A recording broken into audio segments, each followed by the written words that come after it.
Hi everyone, this is part 3 of Tiny Timmy, Soccer Superstar. We're up to chapter 8. Walking home after the game, Mike asked me how much I'd grown after my big sleep. "Not 1 millimetre," I said. "Can you believe it?" "That's no good," he said. "What else can you try?" "Well, I'm going to give it one more night. These things take time after all." "Fair enough," Mike said. "Hey, can I come over and play a practice game with you and your brothers later?" "For sure," I said. I looked over my shoulder and noticed Hacker and Studs were walking home from the game too. There's Studs' dog again. He looks mean and sneaky, just like Studs.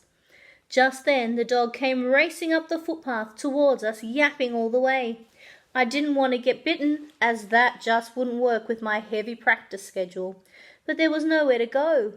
I had a high wall fence on one side, a row of trees on the other, and a crossroad just up ahead.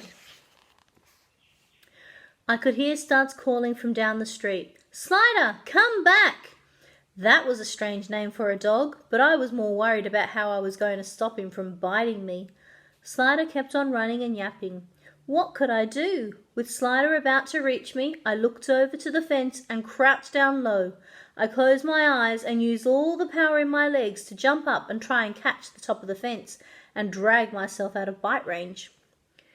Except when I opened my eyes again, I was standing on top of the fence, looking down on Slider, Studs, Hacker and Mike. "Whoa!" exclaimed Mike. He walked over to where I was standing, reached up and lifted my feet one at a time to look closely at the soles of my shoes. "What are you doing?" I asked. "Checking your shoes for springs," he said. "That was amazing." "What just happened?" said Studs. "I was getting away from your dog," I said. "He was about to bite me."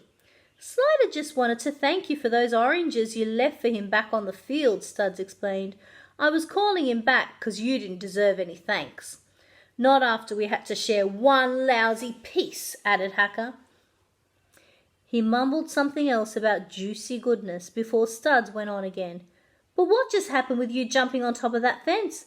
I've never seen anyone jump anywhere near that high, especially someone your size." He looked like he couldn't believe it. I couldn't believe it myself. "Anyway, don't get any ideas about getting onto the soccer team," Studs continued. "Yeah, you're still Tiny Timmy to us," Hacker said, and walked off with Studs and Slider. "Hey, Studs, why is your dog called Slider?" Mike called out. "It's short for slide tackle," Studs said over his shoulder, like that made it any less strange a name for a dog. These guys really were all about defending. Chapter 9. "Show them, Tim. Show them how high you can jump." Mike, Kaya, Shay and I were in the backyard ready for our next practice match. "Go on, show them," Mike said again. I crouched down, then sprung up with all the power in my legs. I got up high, just like before, and seemed to hang in the air for ages.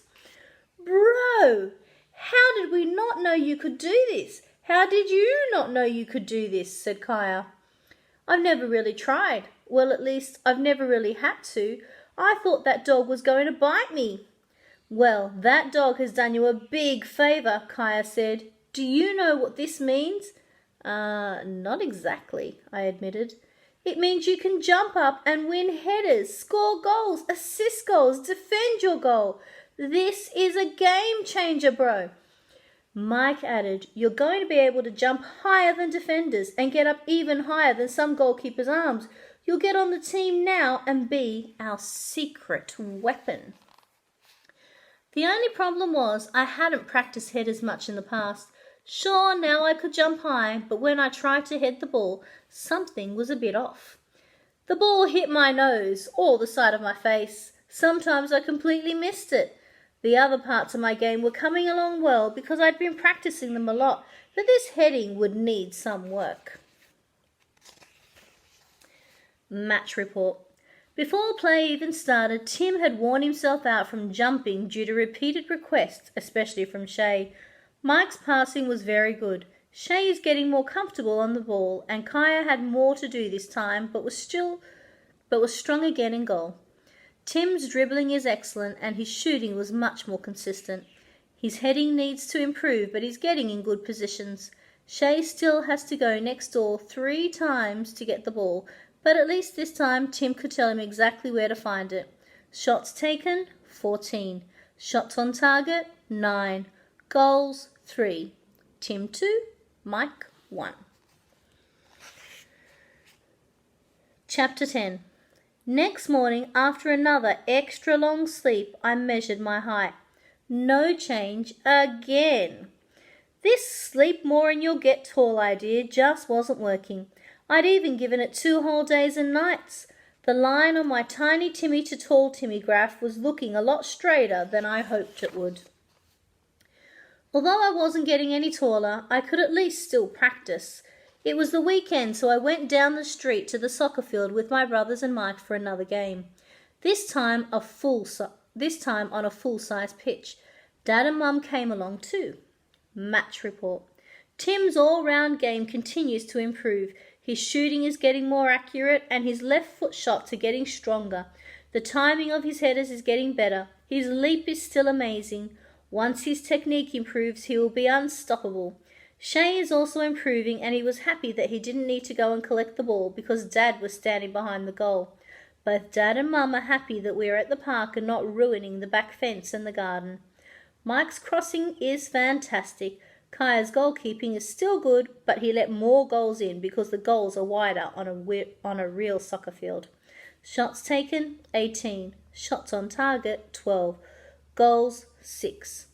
Tim, 4. Mike, 1. Shay, 1. When we'd finished playing, I told Mike what I was planning to do tomorrow to get tall. Soccer practice was before school and Coach Roach was going to be blown away. No more orange boy for me. I'd be on the team next week. I don't know if that's a great idea, Mike said after I told him my brilliant new plan. It's pure genius, I said. I'm going to be tall, Timmy, literally overnight. But you don't need to be taller now. You can jump higher than anyone. Plus, you're a heaps better player now after all the practice you've been doing, Mike said. I know, but Coach Roach said I was too small to get on the team, and it's not much good being able to jump high if my headers don't go where I want them to, I replied.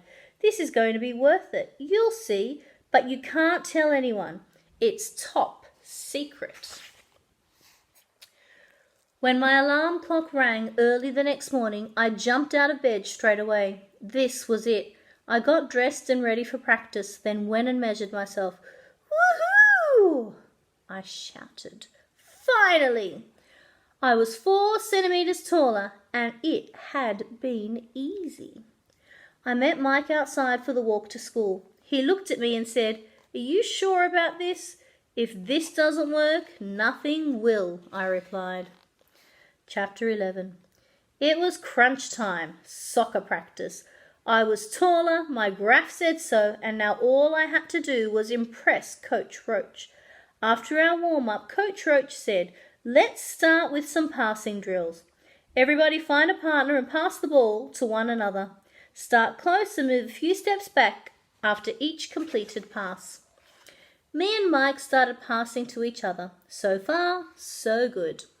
Then Studs, who was next to us passing with Hacker, said, "There's something different about you today, Tiny Timmy. What's going on?" "Nothing," I said. "I am feeling a lot taller, though. I don't think anyone will be pushing me off the ball today." "We'll see about that," laughed Hacker. "And hey, how come you're wearing tracksuit pants?" "Yeah, you too good to wear shorts like everyone else?" added Studs. "Enough chatter, lads," said Coach Roach.